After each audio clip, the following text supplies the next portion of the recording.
Thank you, and good morning, everyone. You know, it's always interesting when you have a change in leadership, and one of the places that we've had a change in leadership is in the administrative role, the top role in the city of Scottsbluff. And our new city manager is Dustin Rief, and he's with us here today. Thank you very much for joining us. Yeah, no problem. First, let's talk about the transition of going from where you were to coming to where you are now. a little bit different, I'm assuming. Yeah, it is. I came.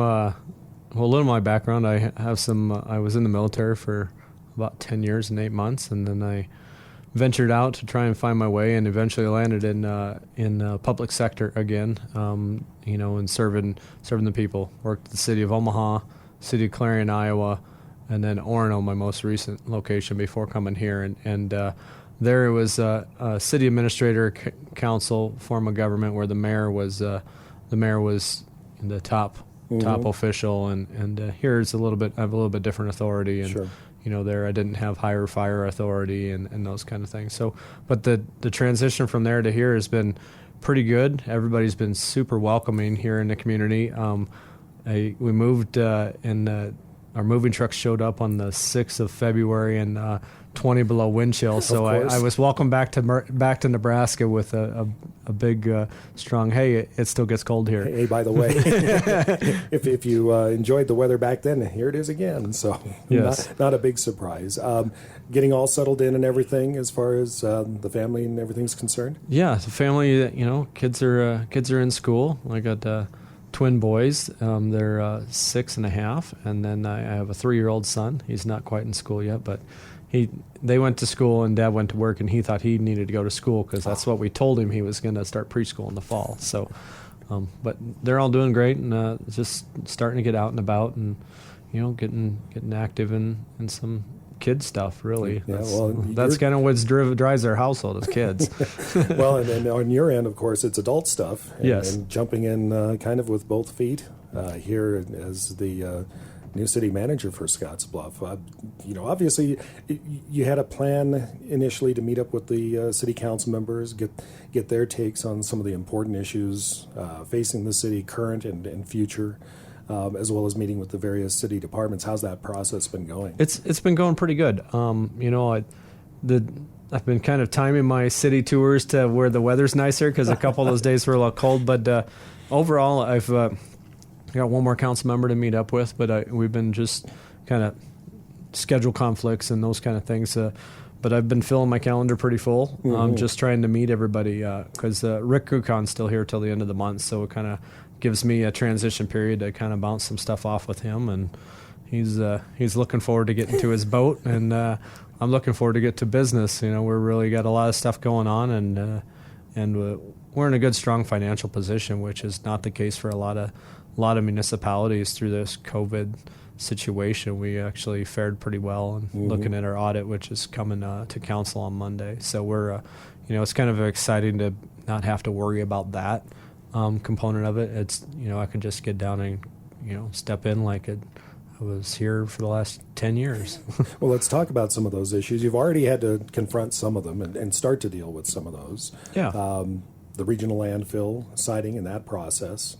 Also the traffic study around the high school with the questions of what directions we go with that going forward.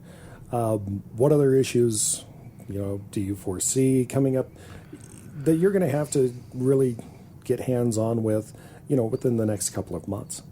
Yeah, so there's a couple things. I mean, we're really, what I'm looking to do, I'm going department by department, just kind of understanding the inner workings of the city and looking at what we're doing really well and where we have some gaps and what some of those, if there's some transitions or something like that. I have a fair number of employees that are close to retirement, so I think that's one of our big challenges is how do we make sure we capture that knowledge as they get to go and enjoy the rest of their life in retirement. I'm still here, and so is all the rest of my staff. So that's one of our big challenges is how do we make sure we capture that, and that's something that we're starting to begin to work through. Other things, I'm looking at is focusing more on the strategic long-term, goal of the city, what does the city look like in 10 years, and how do we get from point A to point B, and just going back and reviewing the comprehensive plan and those kind of things. And are we following any annexations that we had planned on doing? Does our zoning still make sense? And just a lot of the detailed stuff that people don't normally look at, but it really helps us shape what the city looks like. And then at the end of this, 90 days or so, plan on meeting with the council, discuss, the pluses and where we can do better, and kind of formulate that into a strategic direction as a group, and then move forward. Aside from the personnel changes that you foresee in the relatively near future, are there any other things that have possibly started to make their way onto that plate to be considered going forward? Not really. I mean, landfill, I mean, that's obviously a big one, and it's something that, that's landfills are I think if you go back in the history of time, those are probably one of the main reasons why a municipality was started. And it's those kind of things that's just services that we have to provide because of, that's what we're designed to do. And, so, it can get a little political, but really essentially it's something we have to look at for the best interests of our citizens. And I look at those kind of issues, and it's, it's just, to me, it's normal everyday business. And, I don't see anything else really cropping up. I'm just kind of focusing on getting to know everything, getting to understand it, and that's my focus for the first 90 days at least. Anyway, I'll always be learning something, but it's now I try to pack in as much as possible. Well, of course, and there have been some things that I'm sure Rick has filled you in on that are out there, just pending issues. The having a pool situation, whether it's with the schools or not, right? With the age of the Westmore pool, as well as the situations with the other pools in the area, and of course economic development, being able to draw people in, and amenities like a pool being things that are attractive to people to bring them to this area. Right, and we've started that discussion. We actually we're having a joint meeting with the school board on April 12th. At the school board's normal meeting, and that's what do we do with the splash arena discussion, and is that the right option, and the best meet the community needs, and it is a big challenge because there's a lot of parties involved and a lot of interest and sometimes competing interest, so we really just have to work through the dynamics on what's best for our citizens as a whole, or and even the greater community of does it make sense to have 3 separate pools? I don't know, but we're still looking into that. It's been a long, from my understanding, it's 3 or 4 years ongoing since that subject longer, actually. Yeah, well, yeah. I mean, if you go back to the beginning, I think it was 1976 when the Splash Arena was established. So I mean, it's been a long time coming on trying to figure that out, and I think with we had a lot of new faces in the leadership roles in both.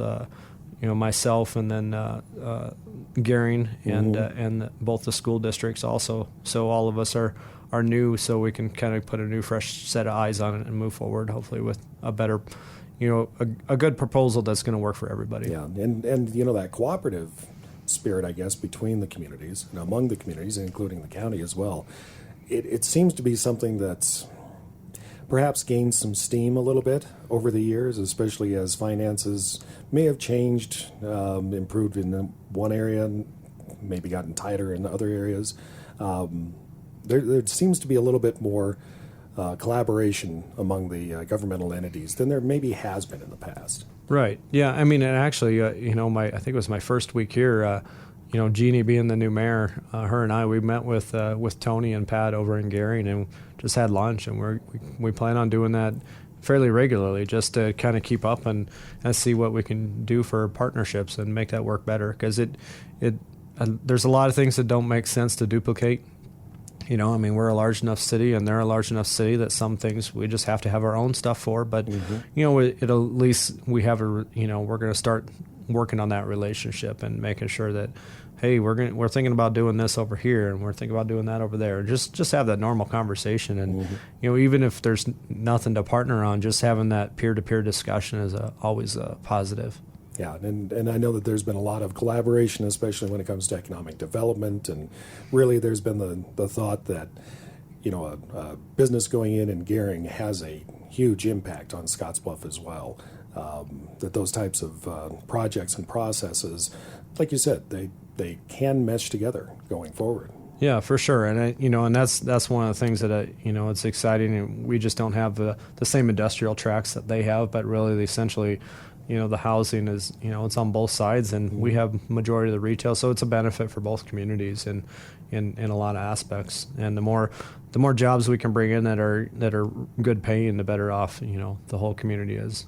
Yeah. So basically, you've got a whole bunch of stuff to you got a smorgasbord, if you will, of things to go through and look at and start placing those things on your plate to start dealing with, basically. Yeah, for sure. It's definitely, there's no shortage of stuff to do. I was sitting and chatting with Rick before I left for lunch, and we were just, I don't remember what the discussion was. They're like, oh, there's so much going on. I got to go eat lunch before I come over here. So there's no shortage of things to do. We always have something on the plate. And, I always, in my past communities that I've worked at, my focus is always long term. And the reason, I've been in communities where they don't plan long term. And one thing we got to realize that we're only temporary holders of the seat we sit in. And if you come to a perspective of that way, and you get your elected officials to understand that as well, allows us to make a lot better decisions on the financing components and how we work to make a decision. Because if you think that this is a 100-year decision by, allowing this business to come in here, then that's different than, oh, well, it's fine today and I don't care what it costs us. Well, that's not the right approach. And I think as long as we stick on the focus on the long term, I think we'll be doing just fine. So a very astute beginning for Dustin Rief, stepping in as Scottsbluff City Manager, and we're looking forward to talking with you and hearing more about you and from you, and working with you on issues going forward. Thank you very much for joining us today. Yeah, no problem. Well, thanks for inviting me over. I'm glad to be here and getting ready to roll my sleeves up for the spring.